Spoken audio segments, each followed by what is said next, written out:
Ruas TV, rutin walaupun sedikit. Bismillahirrahmanirrahim. Assalamualaikum warahmatullahi wabarakatuh. Alhamdulillahi rabbil alamin. Alhamdulillahil jabbaril qahhar. Wassalatu wassalamu ala rasulihil amin.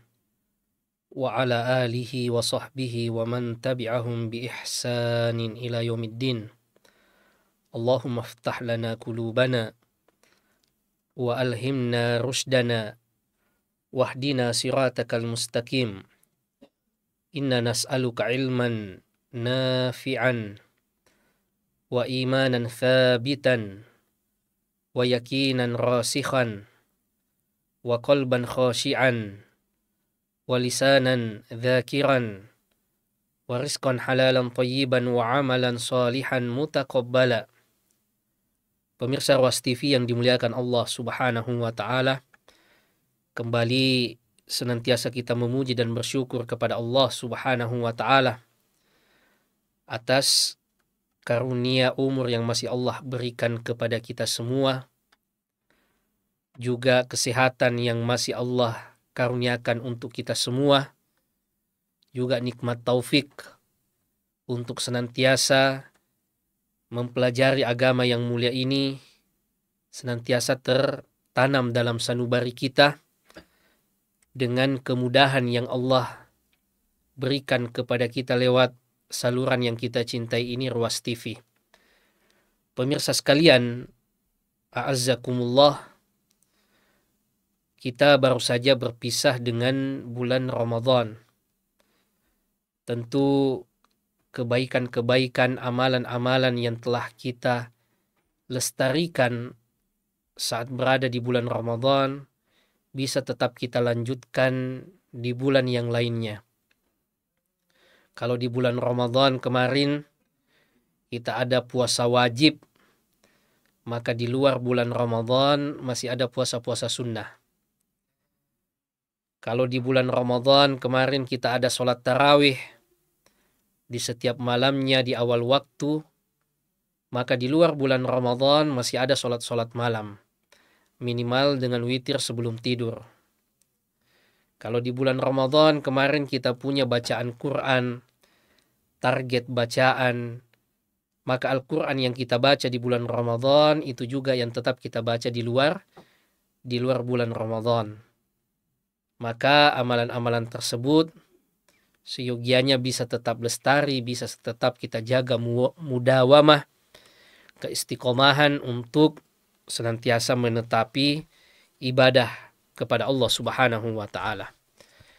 Pemirsa sekalian, a'azzakumullah, pada kesempatan ini kita akan melanjutkan pembahasan tentang orang-orang pilihan di sekitar Rasulullah Sallallahu Alaihi Wasallam.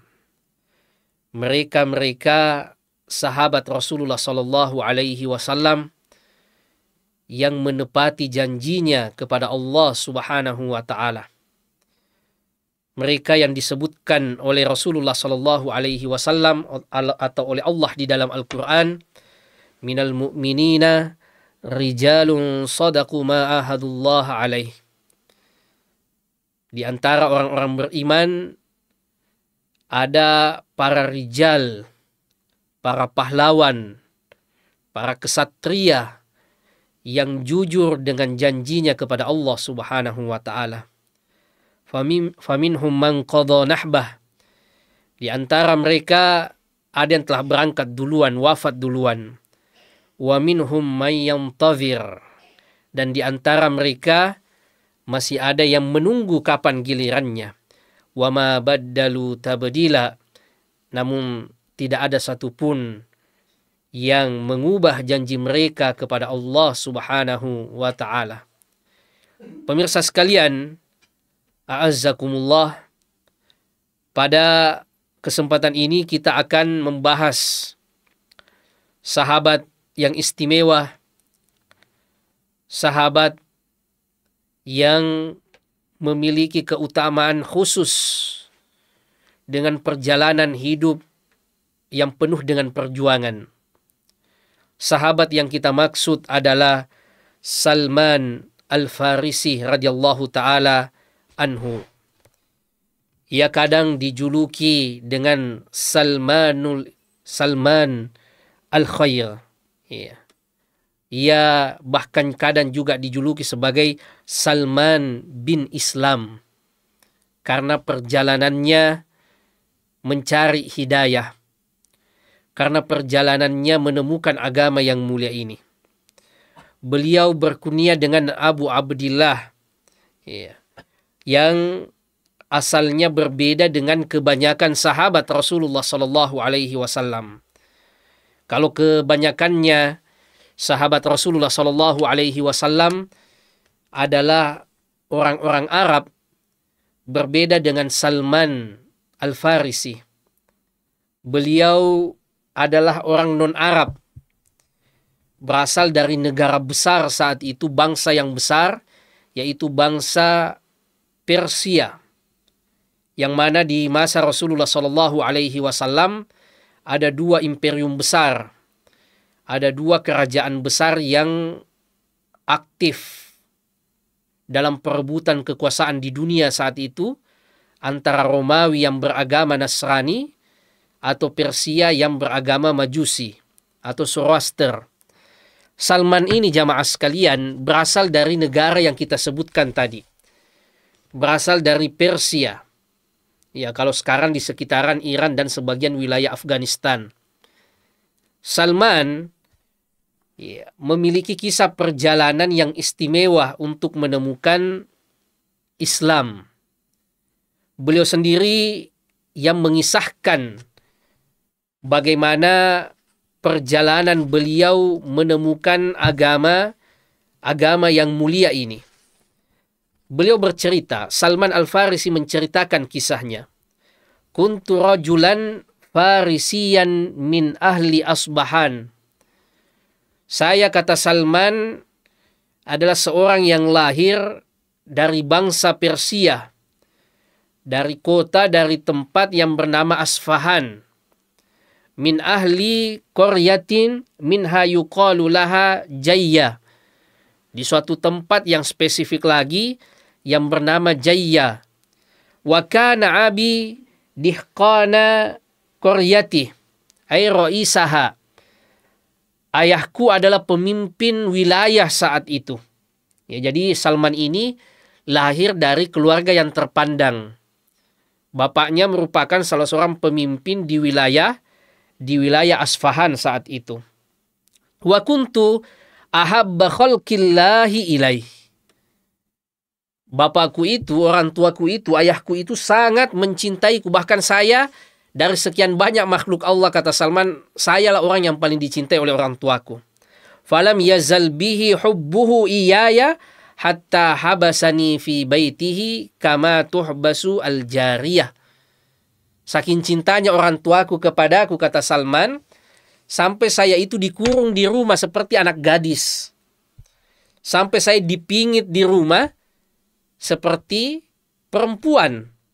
Ya, karena takut terjadi apa-apa sama anaknya ini yang bernama Salman, pemirsa yang dimuliakan Allah Subhanahu wa taala.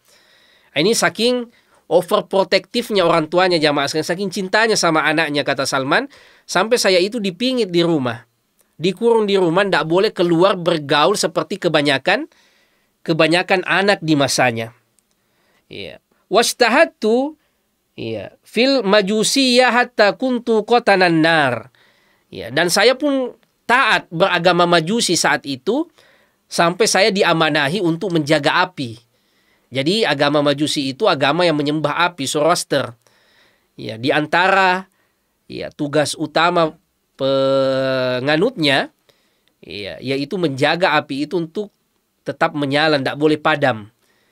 Ya, saking taatnya saat itu keluarga Salman ini sampai Salman yang ditugasi untuk menjaga api itu. Ya. Kemudian qal wa kanat li abi doy'atun azimatun. Salman mengatakan di waktu yang sama, selain saya menjaga api, ayahku juga memiliki kebun yang besar, kebun yang luas. Fasyugila fi bunyanin lahu yauman. Pada suatu hari, ayahku ini memiliki kesibukan yang lain. Lagi membangun bangunan, sehingga tidak ada yang memperhatikan kebunnya yang luas tersebut. Faqala li, hingga kemudian ayahku berkata kepadaku, ya bunayya, wahai putraku, inni qad syugiltu fi bunyanin hadzal yauma an dhai'ati. Wahai putraku, hari ini saya sibuk dengan bangunan sehingga tidak sempat lagi mengurus kebun kita. Fadhhab fattali'ha. Pergilah ke kebun kita dan lihatlah bagaimana keadaan kebun kita. Wa amarani fiha bi ba'dhi ma yurid. Saat itu ya, Salman diamanahi oleh bapaknya ya, untuk apa? Ya, untuk memantau, melihat keadaan kebun tersebut dan beberapa amanah yang disampaikan oleh ayahnya ini. Fakharajtu uridu dhai'atah. Maka saya pun keluar menuju kebun ayahku. Famarartu bikanisatin min kanaisin nasara. Ternyata di jalan saya melewati gereja Kristen, gereja Nasrani. Fasami'tu aswatahum fiha wa hum yusallun. Saya mendengar dari luar suara mereka yang ada di dalam gereja ini lagi ibadah, lagi menyanyi, lagi berdoa. Wa kuntu la adri ma amrunas. Dan ini sesuatu yang aneh bagi saya, karena saya tidak mengetahui, kata Salman, apa yang biasa dilakukan oleh manusia ya. Karena biasanya dia cuma di rumah dikurung karena saking dicintainya oleh orang tuanya. Biasanya ia cuma mengurusi api yang disembah oleh orang-orang Majusi, sehingga ia tidak tahu apa yang terjadi di luar. Apa yang terjadi dengan dinamika hidup manusia. Termasuk ternyata ada agama yang beribadah di gereja yang berbeda dengan orang Majusi. Yang ibadahnya dengan menyanyi berbeda dengan Majusi. Maka kata Salman, iya, saya mendengar, anzuru ma yasnaun, saya pun masuk ke dalam dan melihat apa yang mereka perbuat. Qal falamma ra'aituhum a'jabani salatuhum. Ya, saat saya melihatnya, saya pun takjub ya, dengan cara mereka beribadah, cara mereka berdoa.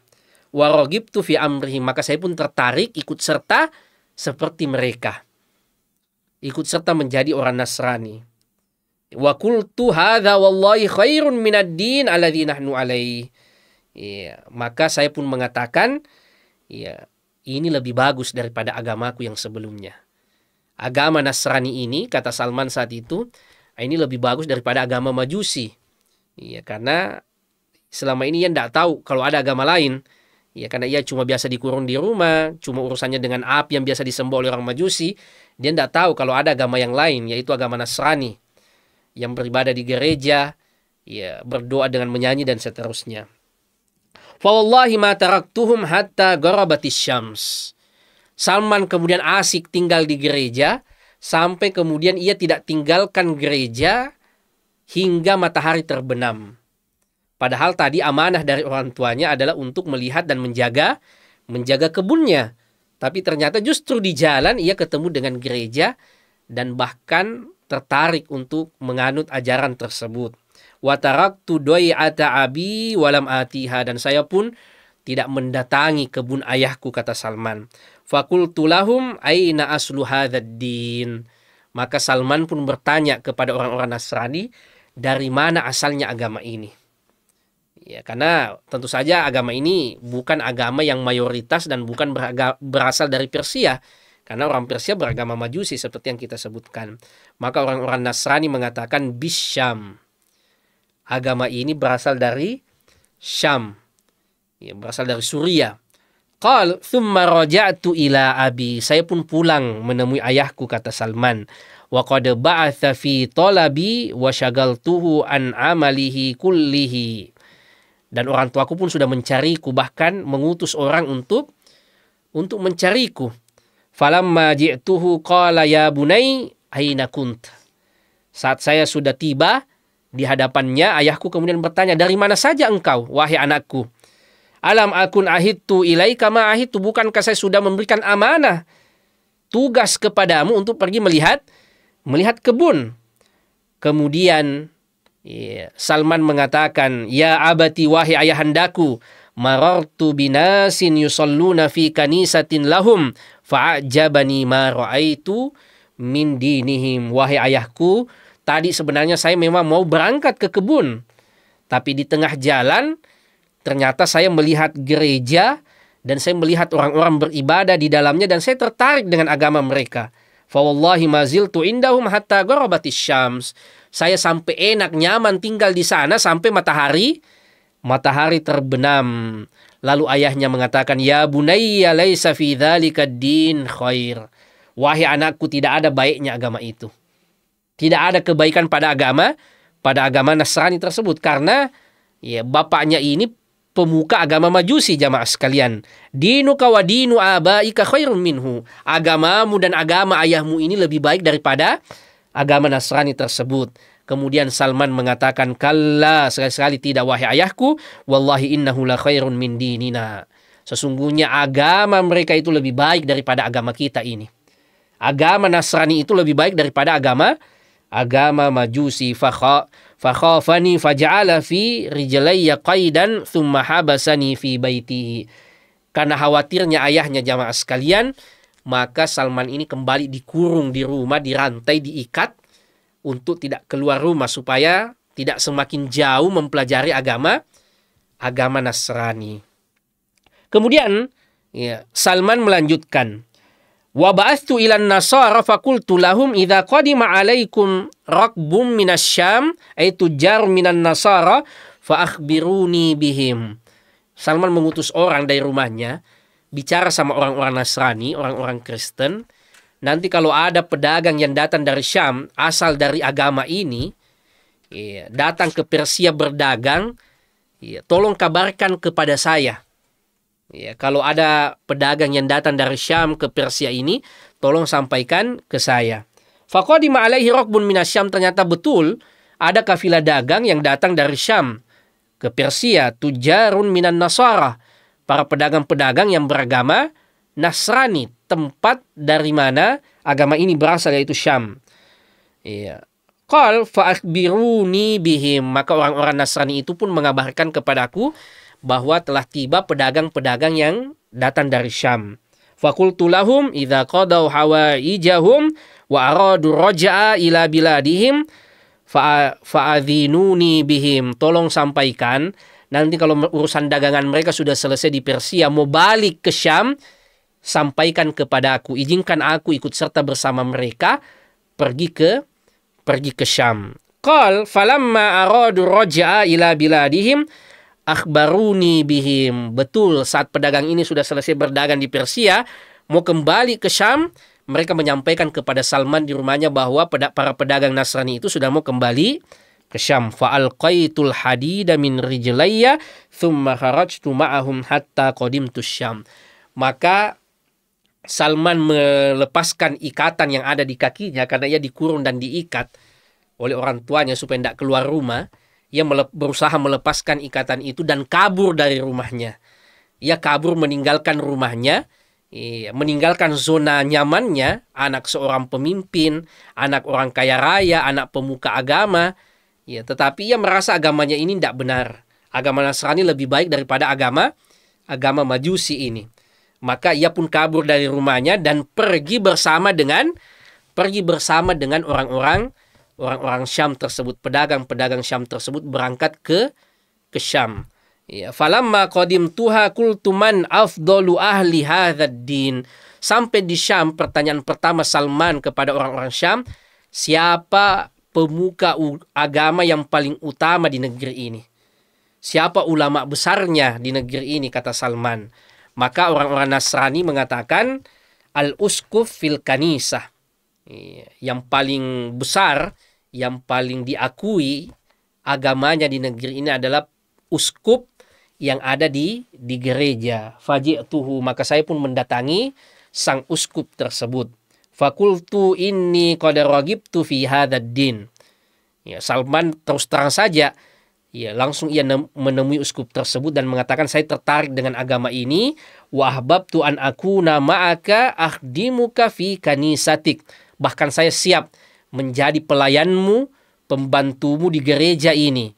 Wa ata'allamu minka wa usalli ma'ak. Dan dengannya saya belajar dan bisa beribadah denganmu. Ya, meskipun saat itu Salman belum masuk Islam, tapi pola pikirnya pola pikir yang betul-betul terstruktur, bagus. Ia mengumpulkan antara ilmu dan amal. Ia mau belajar sama uskup ini sambil ia mengkhidmah melayani sang pendeta ini. Ia mau belajar juga beribadah, mau beramal dan berilmu. Kadang-kala ada orang yang berilmu saja, tetapi ilmunya bukan ilmu yang amali, tidak diamalkan. Atau ada juga yang amalannya banyak, tetapi tidak didasari atas ilmu. Dari awal Salman ini kelihatan, pola pikirnya itu pola pikir lurus, terstruktur. Ia mengatakan, dengan saya melayanimu, tinggal di gereja ini, menjadi pelayanmu, saya bisa belajar, bisa beribadah, bisa berilmu, bisa beramal. Maka diterima oleh sang uskup ini. Fadakhaltu ma'ahu, maka saya pun bersamanya di gereja. Fakana rajula sau'in ya'muruhum bisadaqah wa yuraggibuhum fiha. Tapi ternyata uskup ini orang, kata Salman, orangnya tidak baik, orangnya buruk. Ia selalu memotivasi orang untuk sedekah, untuk berdonasi. Fa idza jama'u ilaihi minha asya iktanazahu li nafsi. Ia justru menimbun harta donasi itu untuk dirinya saja. Dia tidak salurkan donasi itu pada orang-orang yang berhak. Ini yang diamati oleh Salman. Bahwa orang ini bermasalah. Orang ini tidak baik. Memotivasi orang untuk sedekah, memotivasi orang untuk donasi, tapi ternyata untuk dirinya sendiri. Ia timbun harta itu untuk dirinya sendiri. Dan bahkan Salman tahu di mana ia simpan harta tersebut, di mana emasnya, di mana peraknya, sampai kemudian ternyata uskup ini meninggal. Maka Salman menyampaikan kepada orang-orang itu bahwa uskup yang ada ini, yang baru-baru meninggal ini adalah pendeta yang tidak baik, pendeta yang tidak benar. Ia hanya memotivasi orang donasi sedekah, tetapi ternyata tidak disalurkan pada pintu-pintu yang seharusnya donasi itu disalurkan. Sedekah itu ditimbun untuk dirinya sendiri. Maka orang-orang bertanya, wa ma ilmuka bidzalik, dari mana engkau tahu? Kata orang-orang Nasrani. Maka Salman mengatakan, ana adullukum ala kanzihi. Saya akan menunjukimu di mana ia menyimpan harta-harta tersebut. Fadullana alaihi qala fara'aituhum maudi'a. Maka Salman pun menunjukkan ini harta-harta yang ditimbun, yang disimpan oleh uskup tersebut. Yang uskup yang korup, pendeta yang korup, yang memanfaatkan donasi untuk keperluan pribadinya. Qala fastakhraju minhu sab'a kilalin mamlu'at dhahaban wa warqan. Ada 7 wadah besar yang berisi emas dan perak. Tsumma ja'u birajulin akhar. Kemudian datang dengan pendeta lain, pendeta baru pengganti uskup yang telah meninggal ini. Faja'aluhu bimakanihi, menggantikan posisi uskup yang sudah meninggal ini. Ini penting jamaah sekalian. Terutama mereka-mereka yang bergerak untuk donasi, mengumpulkan harta umat, hendaknya bertakwa kepada Allah Subhanahu wa taala bahwa harta itu adalah harta umat, amanah dari Allah Subhanahu wa taala, maka harus disalurkan ke tempat di mana harta itu harus disalurkan. Jangan seperti pendeta yang disebutkan oleh Salman tadi. Itu akan menjadi aib yang sangat besar di dunia, apalagi di hadapan Allah Subhanahu wa taala. Menggalang donasi tetapi sejatinya untuk memperkaya diri pribadi, mengumpulkan harta tersebut, menimbun harta tersebut sebagai aset pribadinya. Padahal orang menyumbang bukan untuk pribadi sang pengelola donasi, tetapi agar hartanya ini dititipkan, disalurkan kepada pos-pos di mana sudah ditentukan. Ini yang membuat Salman tidak senang dengan pendeta tersebut. Bahkan ia membongkar aib pendeta ini, bahwa pendeta ini tidak benar orangnya. Ia menggalang sedekah, menggalang donasi tapi untuk dirinya sendiri. Diganti dengan pendeta yang baru sebagai uskup yang baru. Ternyata pendeta ini lebih baik dari sebelumnya. Bahkan Salman mengatakan, "Fa'ahbabtuhu hubban lam uhibbahu man qablahu." Saya pun sangat mencintai penggantinya ini yang baru. Fa'aqamtu ma'ahu zamanan. Saya pun hidup bersamanya dengan waktu yang sangat lama. Hadarathul wafa faqultu lahu ya fulan inni kuntu ma'ak fa'ahbabtuka hubban syadidan. Tapi saat pendeta ini juga akan meninggal, ya pendeta yang pengganti ini yang dicintai oleh Salman ini, maka Salman pun berkata kepada pendeta yang akan meninggal ini, "Wahai pendeta fulan, ya saya sudah hidup bersamamu dan saya mencintaimu dengan cinta yang sangat besar yang saya tidak mencintai seperti pada orang sebelummu. Wa qad hadaraka ma tara min amrillah." Engkau sudah akan pergi sesuai dengan ketetapan Allah. Fa ila man tusibi wa ma ta'muruni. Kepada siapa lagi saya harus belajar? Siapa yang engkau rekomendasikan untuk saya belajar padanya dan apa yang engkau perintahkan untukku? Kemudian pendeta ini mengatakan, "Ya bunai, wallahi ma a'lamu ahadan al-yawma ala ma kuntu alaih." Wahai putraku, wahai muridku, tidak ada lagi yang seperti saya hari ini kecuali seorang pendeta, seorang laki-laki yang berada di Mosul, Irak. Wa huwa fulan fa huwa ala ma kuntu alai falhaq bihi. Itulah satu-satunya orang yang seperti saya. Maka pergilah ke sana. Maka Salman pun berkelana, bayangkan pemirsa yang dimuliakan Allah, dari Iran, Persia, untuk mencari agama yang benar, sampai kemudian kabur dari rumahnya pergi ke Syam, ke Suriah. Sampai di Syam ternyata gurunya meninggal, diwasiatkan untuk mencari pendeta lain yang ada di Irak. Pergi lagi ke Irak, keliling dunia, dari Persia, Iran ke Suriah, kemudian pergi ke Mosul, ke Irak. Sampai di Irak ternyata Salman menyampaikan sebagaimana pesan gurunya, "Ya fulan, inna fulanan awsani inda mautihi an alhaqa bik."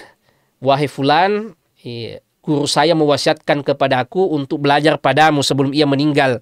Wa akhbarani annaka ala amri, dan ia menyampaikan bahwa engkau berada di atas manhaj guruku, jalannya guruku. Maka pendeta ini pun mengatakan, "Akim indi, tinggallah bersamaku, saya menerimamu sebagai murid." Fa aqamtu indahu fawajadtuhu khaira rajulin ala amri sahibihi falam yalbath an mat. Saya mendapati ternyata pendeta ini baik juga, sama dengan pendeta yang meninggal sebelumnya. Maka kata Salman, saya pun tinggal bersamanya, berguru bersamanya, sampai kemudian pendeta ini juga akan meninggal. Maka pertanyaan Salman juga masih sama. "Wahai guruku, engkau ini sudah mau pergi sesuai dengan ketetapan Allah, maka kepada siapa lagi saya akan pergi belajar?"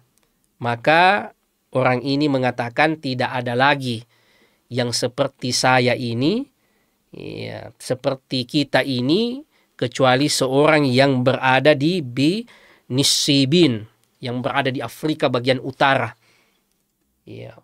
Pergilah ke sana, kata pendeta ini. Maka Salman pergi lagi, pemirsa yang dimuliakan Allah Subhanahu wa taala.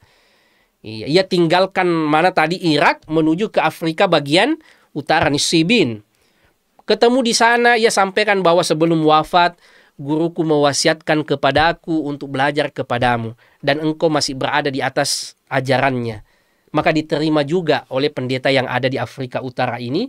Salman pun tinggal bersama dengan orang ini, jamaah sekalian, tinggal dalam waktu yang lama, sampai kemudian pendeta ini juga jatuh sakit dan akan meninggal. Maka kembali Salman minta rekomendasi, kepada siapa lagi saya belajar kalau Anda ini meninggal, kalau Anda ini akan pergi. Maka kata gurunya ini yang ada di Afrika, di Nisibin ini, tidak ada lagi orang yang seperti kita ini, kecuali seorang yang berada di Amuria, yang ada di Turki.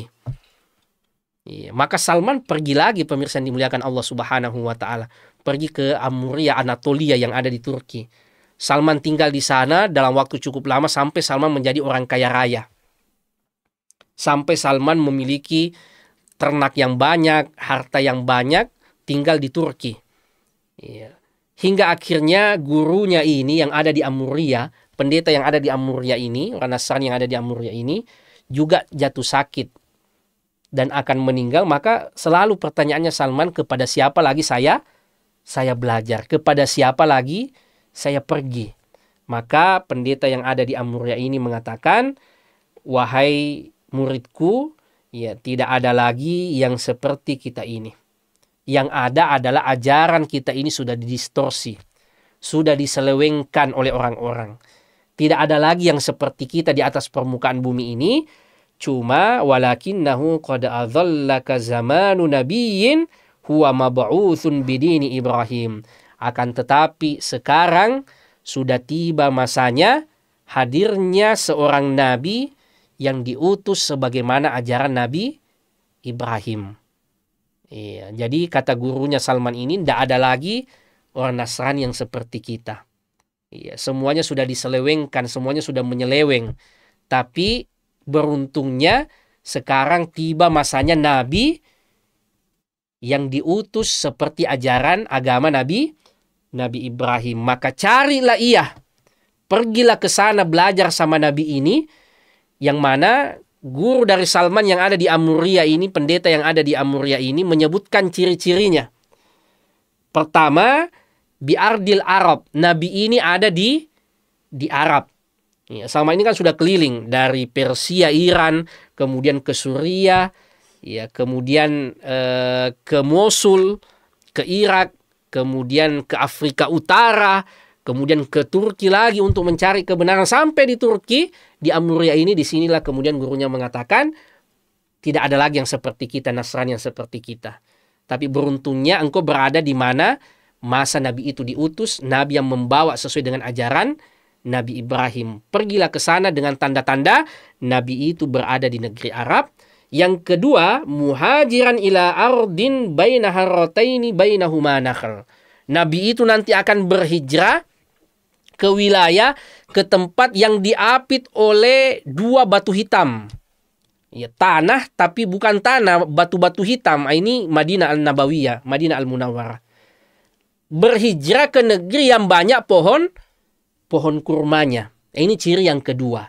Kemudian gurunya mengatakan, ya, ya'kulul hadiyah wala ya'kulus sadaqah. Nabi tersebut menerima hadiah tetapi tidak menerima sedekah. Memakan hadiah tetapi tidak memakan harta sedekah. Kemudian ciri yang selanjutnya kata gurunya sebelum meninggal, baina katifaihi khatamun nubuwah. Di antara kedua pundak Nabi ini, di punggungnya itu ada tanda kenabian, ada stempel kenabian. Ya, jadi gurunya ini sudah memberikan ciri-ciri Rasulullah Shallallahu Alaihi Wasallam, orangnya orang Arab, kemudian akan berhijrah ke negeri yang banyak kurmanya. Ya, kemudian ia menerima hadiah tapi tidak menerima sedekah.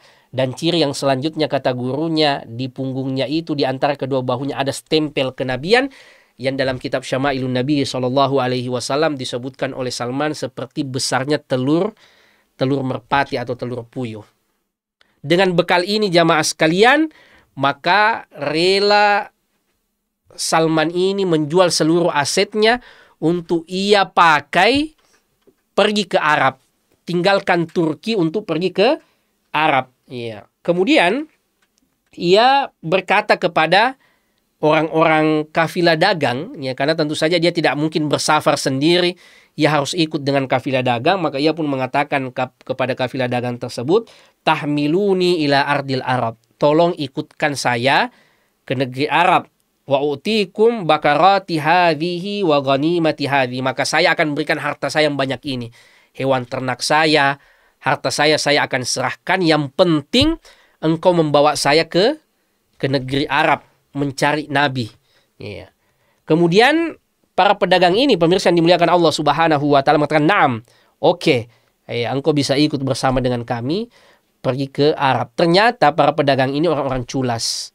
Setelah Salman menyerahkan seluruh asetnya, seluruh hartanya, ternyata Salman disekap dan dijadikan budak.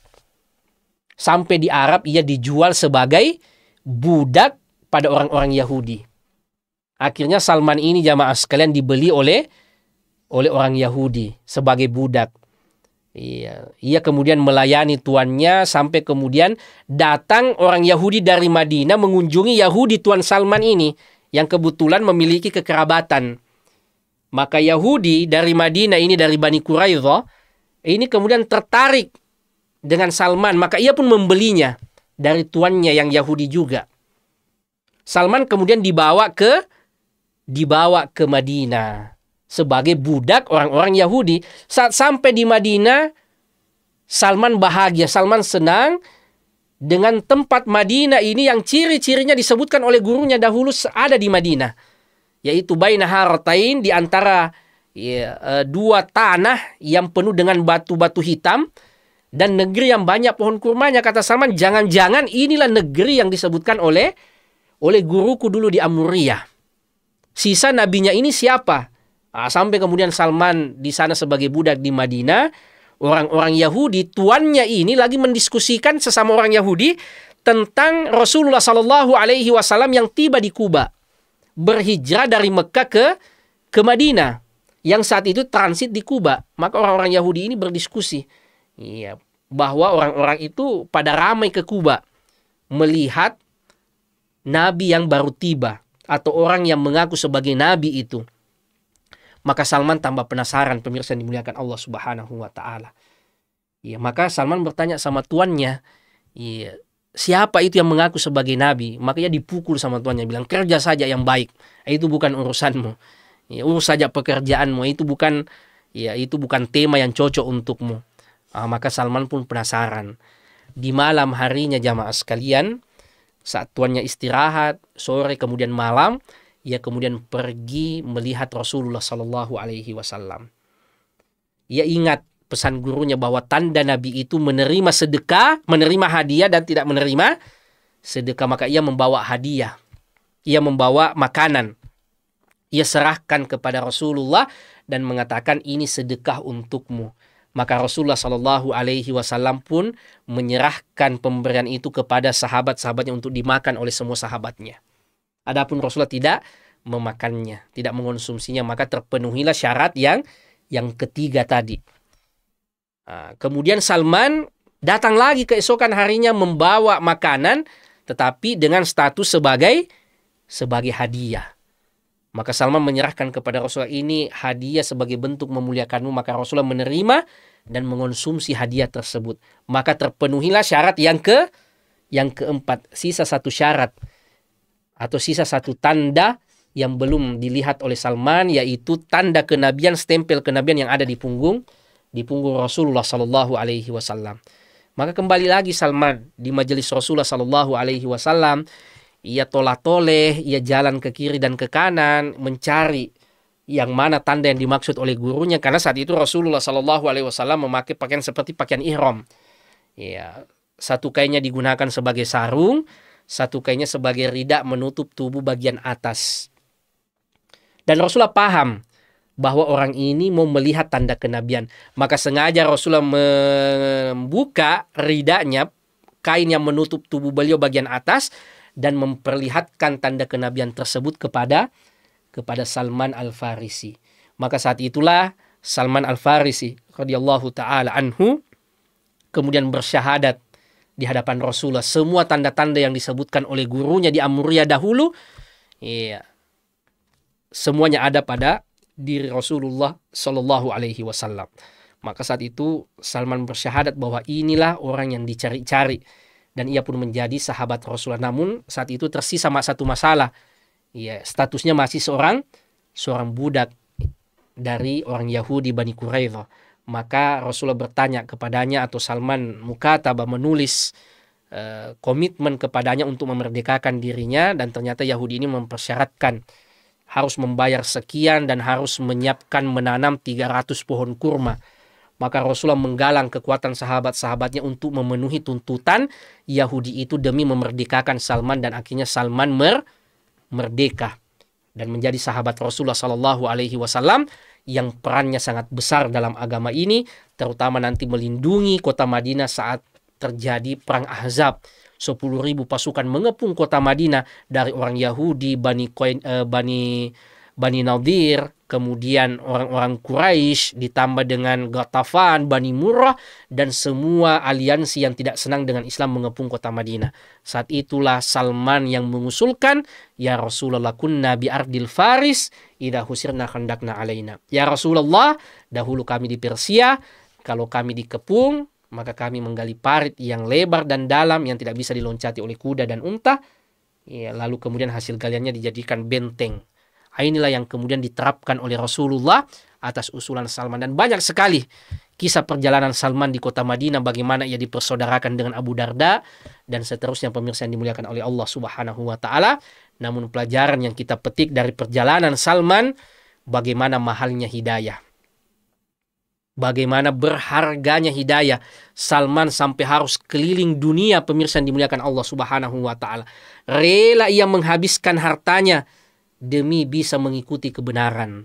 Dan alhamdulillah pemirsa yang dimuliakan Allah Subhanahu wa Ta'ala, kita tidak pernah minta-minta ya di alam rahim kita supaya kita dilahirkan sebagai orang beriman, dan Allah mengaruniakan kita karunia ini, karunia hidayah ini. Kita lahir sebagai orang beriman, lahir sebagai seorang mukmin, maka kita syukuri ini, kita jaga ini. Wala tamutunna illa wa antum muslimun. Janganlah engkau wafat meninggal kecuali sebagai seorang muslim. Ada seorang sahabat Rasulullah yang sampai harus keliling dunia, dari Persia ke Suria, ke Irak, kemudian ke Afrika Utara, ke Turki, kembali lagi ke Arab, demi untuk mendapatkan kebenaran, mencari kebenaran, mencari hidayah ini.